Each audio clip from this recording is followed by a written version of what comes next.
Good afternoon. Brian Mays along with Ashley Godot and Tony Plahetsky here in the KVUE studio. We're interrupting regular programming this afternoon with some breaking news that we feel is really important to our viewers, but also really difficult. KVUE has reached the point in our reporting on the Uvalde mass shooting where we are prepared to show the public for the very first time video from inside of Robb Elementary School, the hallway that led to the classroom where a gunman with an assault rifle killed 19 students and 2 teachers back on May 24th.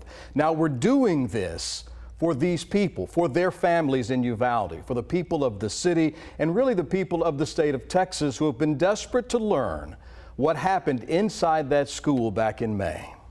In about 2 minutes, a small part of the video will air here on KVUE and we'll have more clips online. The video is hard to watch. You will see the gunman walk down the hallway. You will hear gunfire. You will also see a small army of law enforcement officers in that hallway for more than an hour before finally making it into the classroom. But let us also explain what you will not see in the video we are about to air. You will not see anyone being shot. You will not hear the screams of the victims that day. You will not see any blood or gore from the violence that occurred at Robb Elementary School. You will simply see the hallway outside of that classroom. Now, there have been calls from all parts of government and law enforcement to release this video, the audio and the video to the public. Just yesterday, in fact, Governor Greg Abbott spoke with us here live on KVUE and called for it to be released. That video needs to be released, as well as the audio. So there's both audio and video of exactly what happened in that school, and everything that does not contain images of those who lost their lives and the victims should be released to the public. As you know, reporters have seen it, stories have been written about it. There is no law enforcement reason that I can see why that video should not be released, and I'm urging. The Department of Public Safety and the head of the State House Committee looking into the shooting are also supportive of the video being released. State Representative Dustin Burrows says he plans to release it Sunday after meeting with families in Uvalde. And the families of the Uvalde victims are literally marching in the streets calling for transparency. KVUE and our sister station in San Antonio have been in contact with some of the victims' families. All but one we've talked with are in support of this video being released. Senior investigative reporter Tony Plahetsky is here with us now to walk us through the video. Tony, you've seen this. According to your sources and reporting, you were able to obtain this video. We know it's going to be difficult. You know firsthand it's difficult to see what's on this video. So kind of peel back the reporting, if you can, on the curtain here of the video, the calls for its release, and why it's important to show the video to the public. Well, as we first reported about 2.5 weeks ago, I was able to view the video in a private setting, but more recently we have been able to obtain the video. As you can imagine, given the gravity of this situation, we have spent time going through it very carefully. We want to bring as much information as we can to the public and, as you mentioned, to those family members in Uvalde who have been seeking additional information. Again, just before we begin showing it, we do want to warn people once more. As I have been saying for 2 weeks now, this video is very disturbing. It is very difficult to watch. But at this point, I think we should begin showing our first portion. We've divided it into several clips, edited clips. Of course, we're not going to show all 77 minutes of it. That's right. As Tony mentioned, we're going to go through this in segments we've identified as being significant for one reason or another to our understanding of what happened in that school on that day. In the very first clip you're about to see, it shows just how fast the gunman is able to get into the building there, into the school, and then ultimately into a classroom. So let's go ahead and begin. Watch the beginning of that. Again, you will hear the sound of gunfire in the video, though we have taken the audio out of portions of the video. Let's watch.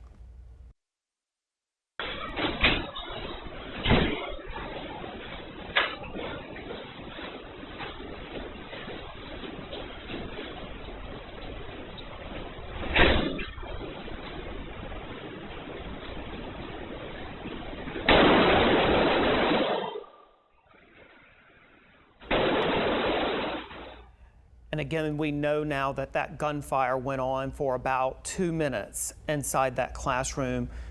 Brian and Ashley, I've been talking about it publicly several times now. But I think obviously one of the most striking images there is watching that small child emerging from the bathroom, peering around the corner and knowing that an armed gunman was in his school.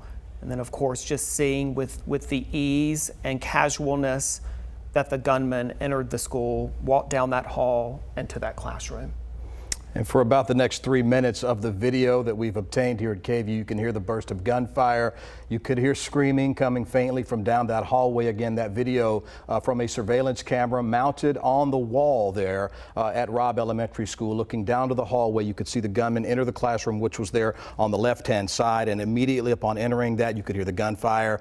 We do know that the children and teachers were in that classroom at the time. And it's really shocking with the ease with which he walked right into the hallway to get in there with no one really other than that child seeing him as he entered the hallway.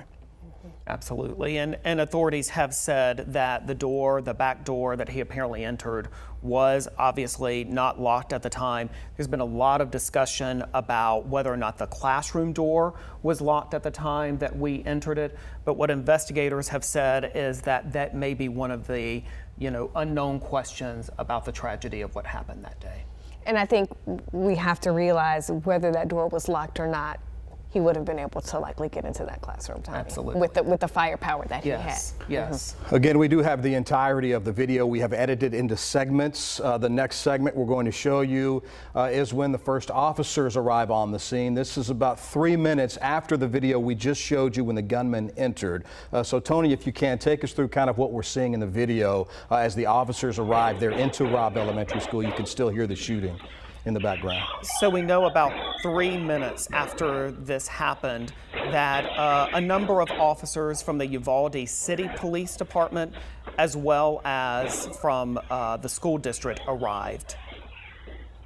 About half a dozen officers, at least one with a rifle that we can see, protective vests on. More and more begin to arrive there. They initially pursue the gunman. You could see them go in the hallway there toward the classroom where the gunman was. They were then, you could hear, met with a blast of gunfire there. We assumed that was the gunman firing back at them from inside the classroom. They scattered and then retreat as well, Ashley, through the end of the hallway. And you can see them kind of taking up cover there on that end of the hallway. Yeah, in fact, they're going to scatter here more so than what you see right now. Yeah, they actually at this moment have not made their approach. They're just about to do that when there is an exchange of gunfire. So this is again about 4 minutes now into the more gunfire from inside. You can see the officers scrambling on that. At least 3 officers now retreat back down the hallway, knowing the armed subject is in the classroom. And I think this is the part when families are going to understand the officers were there inside the building within minutes of the gunman entering the classroom. They will stay in this area for about, Tony, the next 45 minutes? That's right. It's almost, Tony, as if they're preparing for him to come out. We know that that does not happen. That's not what we see.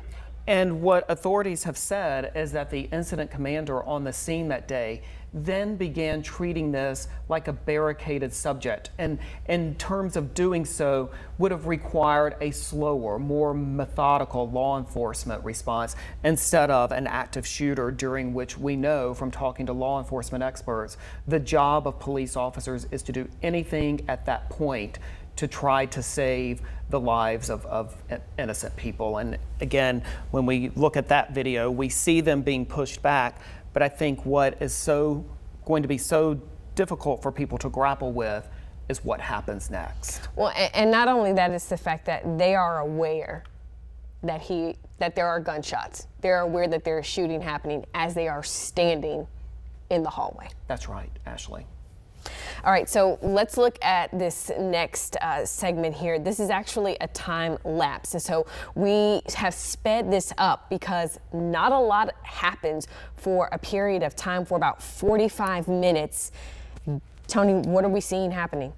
Well, over that next 45 minutes, we see a number of officers arrive. We see added protective gear arrive. We see high-powered weapons arrive. We see officers donned in all sorts of protective equipment. At one point, you can see it there, they bring in tear gas canisters and put them down. So just a lot of movement among a growing number of law enforcement officials in that hallway. And I want to be clear, we're talking about law enforcement officials from a variety of agencies. The Uvalde City Police Department, the school district, the Uvalde County Sheriff's Office, the Texas Department of Public Safety was there, federal agents were there, a number of federal agents were there. And so when Colonel Steve McCraw, who heads the Texas Department of Public Safety, describes this as an abject failure of law enforcement, he wasn't just referring to one agency. He was referring to law enforcement as a whole that, again, in his words, failed to act in a timely manner, again, as those gunshots were happening. One thing I do want to point out is during that time that you see that time lapse, there is additional gunfire coming from the shooter. So Ashley, to your point earlier, they knew that there was active shooting, or should have known that there was active shooting going on at that time. And there's one big discrepancy that I'd like to point out at this point about what we were told the day of and the day immediately following, that the officers exchanged gunfire with the gunman as he entered and as he walked down the hallway, which clearly, as we've now seen, that was not the case. The officers arrived about 3 minutes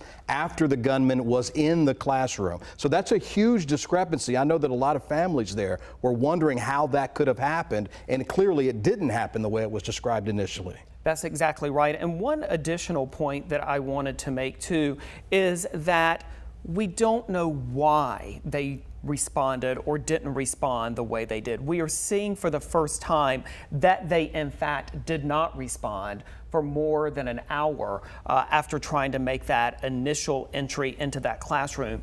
But what is still unexplained, and what the story that this video does not tell, is why. And certainly a lot of finger pointing has been at the school district police chief, but at the same time, I think people are going to have a very difficult time reconciling that there was that many police officers in that hallway, and yet no movement was made until 12:50 p.m. Keep in mind that the gunman entered the school at 11:30 a.m., 11:33 a.m. We should also point out on that time lapse, you saw the time lapse, but we were also showing you an alternate view as well, stuff that was happening outside. Again, more law enforcement outside the school as well, right? Absolutely. And you see them talking on their cell phones. You can see them texting. At one point, they are clearly looking at what appears to be a markup of the school, a diagram of the school and of that hallway. But the great unanswered question is why they did not take more aggressive steps sooner, with experts telling us over the past several weeks that in a situation like that, what law enforcement is trained to do are take any steps, possibly going through a window, going through the roof, ripping out sheetrock. One expert said even if you must drive a car into the building, you have to do something to stop an active shooter. Let's pick up the video again. At this point, the officers, at the end of that time lapse, the officer had been in place and outside there for about 45 minutes at Robb Elementary School. And then there's another short burst of gunfire coming from the classroom that seems to escalate things at this point, Tony. That's right. This is at 12:21. And again, you can see them possibly beginning to take some steps to try to take down the gunman, but that ultimately did not happen for some period of time. This is at 12:21.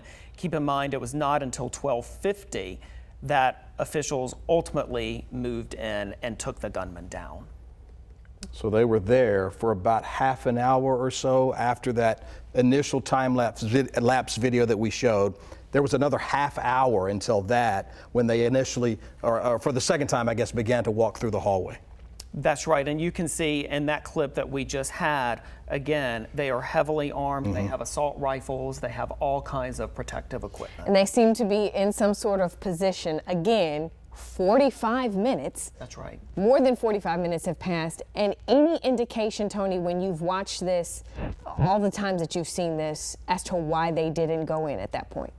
There just seems to not be a clear explanation. Right. I think if there is an explanation, it's going to largely have to come from the testimony of officers who were interviewed about the mindset and their mindset and what their understanding was about what was happening in that classroom.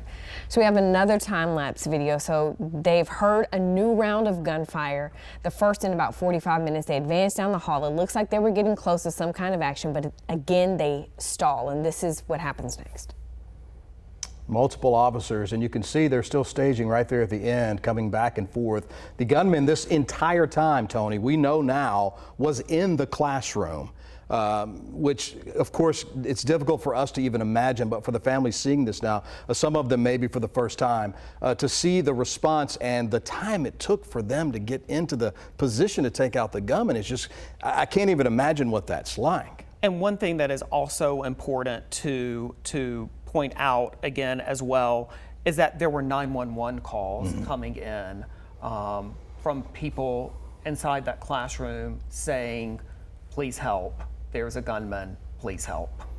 Just heartbreaking. All right, once again, they finally go in, and at the end, the video we're about to show you, this is the end. It's over pretty quickly. Take a look at how this all finishes inside the school. You can hear the gunfire.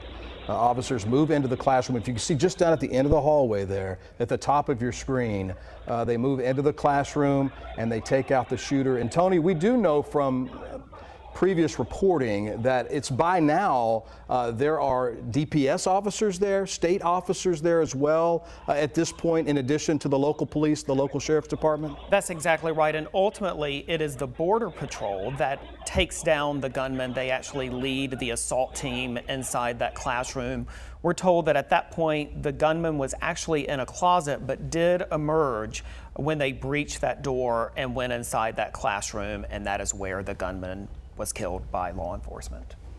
We should say again, as we mentioned at the top of this segment, why we chose to show this today, because first of all, the governor called for the release of the video right here on KVUE yesterday.